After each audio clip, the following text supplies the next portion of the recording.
55 तासांनंतरही सैफवर हल्ला करणारा आरोपी मोकाटच। पोलिसांच्या तब्बल 35 टीम्सकडून आरोपीचा कसून शोध सुरू। सीसीटीव्हीच्या आधारे तपासाला वेग। सैफवर हल्ला केल्यानंतर हल्लेखोर कपडे बदलून वांद्रे परिसरातच फिरत होता।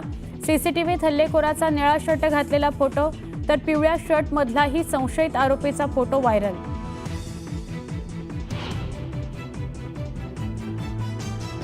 सैफवर हल्ल्याप्रकरणी करीनानं मुंबई पोलिसांना दिला जबाब।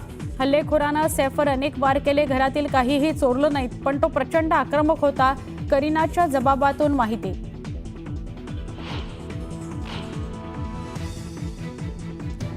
खंडणी प्रकरणी वाल्मिक कराडच्या जामिनावर आज केज न्यायालयात सुनावणी।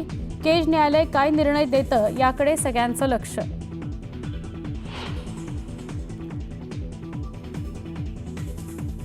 सरपंच संतोष देशमुख हत्या प्रकरणी 6 आरोपींना बीडच्या विशेष मकोका न्यायालयामध्ये हजर करणार।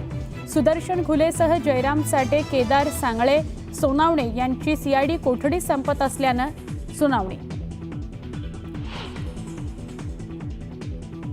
मोदींनंतर संघ घेणार भाजपची शाळा। भाजप मंत्री आणि संघाच्या वरिष्ठांची महत्त्वाची बैठक। मुख्यमंत्री देवेंद्र फडणवीस आणि बावनकुळेंची प्रमुख उपस्थिती।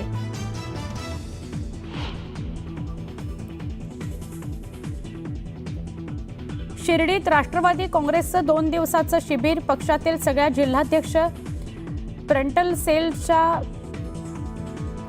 सेलच्या अध्यक्षांसह तालुका प्रमुखही राहणार शिबिराला उपस्थित। अधिवेशनाला पूर्वी अजित पवारांनी सपत्नीक घेतलं साईबाबांचं दर्शन।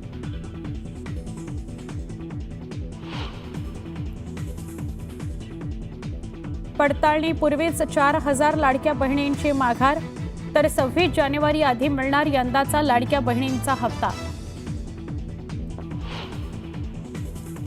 नारायणगाव अपघात प्रकरणातील फरार आरोपीला अटक करण्यात पोलिसांना यश। आयशर चालक रोहित कुमार हरियाणाला पळून जाण्याच्या तयारीत होता।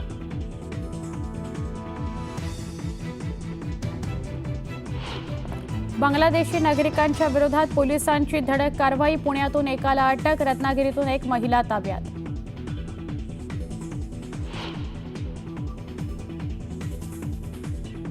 चॅम्पियन्स ट्रॉफी स्पर्धेसाठी भारतीय संघाची आज होणार घोषणा। राष्ट्रीय निवड समितीसह कॅप्टन रोहित शर्मा राहणार उपस्थित।